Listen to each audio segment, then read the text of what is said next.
বন্ধুরা, মাংস মশলা মেখে রেখেছিলাম, এবার আলু ভেজেছি, এবার ছাদ মাংস বলেছিলাম তো রাত্রিবেলা মাংস করবো, দুপুরবেলা তো গরম কী করে খাবো, রাত্রিবেলা তো একটু ঠান্ডা আছে, একটু চালিয়ে দেবো, আরাম করে খাবো।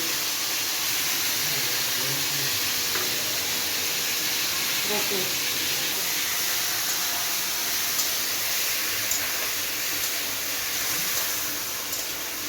যত মাংস কষাবেন তত মিষ্টি হবে, টেস্টি হবে।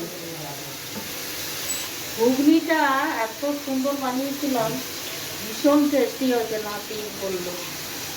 এবার মাংসটাও করে খাওয়াবো।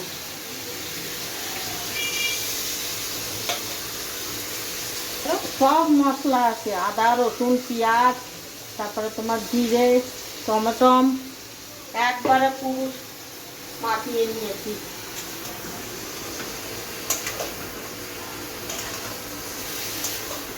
বাড়িতে রান্না করবেন এরকম করে, বাচ্চারাও খাবে, আনন্দ পাবে।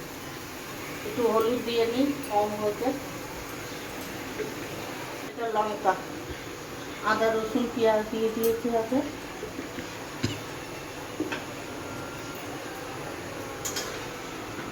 হ্যাঁ,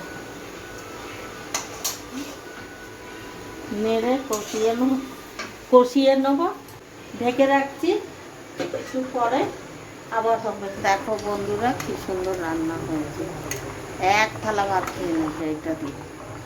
আমার হাতে রান্না খেলে বন্ধুরা, হ্যাঁ হেভি টেস্টি, আমাদের বাড়ি এসো।